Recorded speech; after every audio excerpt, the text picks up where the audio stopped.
Assalamualaikum warahmatullahi wabarakatuh. Di sini kita akan membahas mengenai struktur dan fungsi tumbuhan IPA kelas 8 SMP. Pokok bahasan kita adalah organ tumbuhan. Organ tumbuhan itu dibedakan menjadi dua, yaitu organ vegetatif yang meliputi akar, batang, dan daun, dan organ generatif yang meliputi bunga. Struktur dan fungsi akar. Akar itu ada dua, yaitu serabut dan tunggang. Akar serabut berarti dia termasuk tumbuhan monokotil, sedangkan tunggang berarti dia termasuk tumbuhan dikotil. Fungsi dari akar untuk menambatkan tubuh pada tanah, menyerap air dan nutrisi tanah, menegakkan batang tanaman, menyimpan cadangan makanan, serta sebagai organ respirasi. Struktur dan fungsi jaringan akar bisa diamati pada gambar ini. Ada epidermis, endodermis, perisikkel, xilem, floem, akar halus, dan sebagainya. Kemudian ini pada akar dikotil dan monokotil ada epidermis, xilem, floem sama, hanya terletak pada susunannya saja yang berbeda. Kalau di monokotil dia lebih tersusun rapi. Kemudian modifikasi akar itu akar bisa sebagai tempat timbulnya buah, yaitu seperti kentang atau bawang merah atau jahe. Struktur dan fungsi batang. Batang memiliki fungsi untuk penyokong tubuh, melekat daun cabang bunga, sarana transportasi, cadangan makanan, sebagai perkembangbiakan vegetatif, serta respirasi dengan lentisel.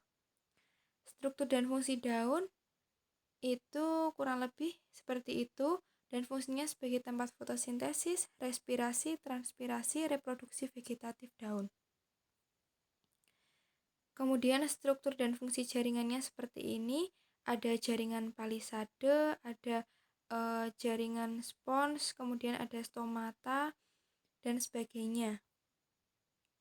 Struktur dan fungsi bunga. Bunga memiliki fungsi sebagai alat reproduksi tumbuhan. Bunga sempurna memiliki dua alat kelamin dan bunga tidak sempurna hanya memiliki salah satu kelamin.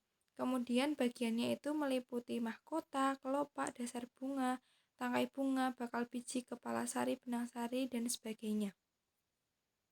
Struktur dan fungsi buah dan biji. Ini sebagai organ untuk membentuk organisme baru, berasal dari bakal biji di dasar putik, serta untuk menyimpan cadangan makanan. Jaringan tumbuhan.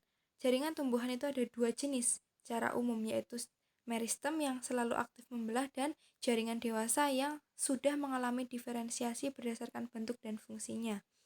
Jaringan meristem itu ada tiga, yaitu apikal, lateral, dan interkalar. Sedangkan jaringan dewasa itu ada banyak jenisnya. Yang pertama epidermis untuk melindungi jaringan dalam, tempat pertukaran zat, melindungi dari kekeringan. Dapat berubah menjadi stoma, trikoma, sel kipas, sel gabus, dan litokis. Kemudian ada jaringan parenkim atau jaringan dasar yang ada di bawah epidermis untuk menyimpan cadangan air dan cadangan makanan. Kemudian ada sklerenkim dan kolenkim untuk menyokong tubuh dan penguat. Jaringan pengangkut ada dua jenis, yaitu floem dan xilem. Kemudian jaringan gabus itu untuk melindungi jaringan lain di bawah agar tidak kehilangan banyak air. Kemudian untuk penugasan di sini membuat tulisan mengenai teknologi yang terinspirasi dari struktur jaringan tumbuhan minimal 1 lembar di buku tulis masing-masing. Kemudian dikumpulkan di Google Classroom.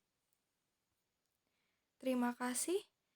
Mungkin saya akhiri. Wassalamualaikum warahmatullahi wabarakatuh.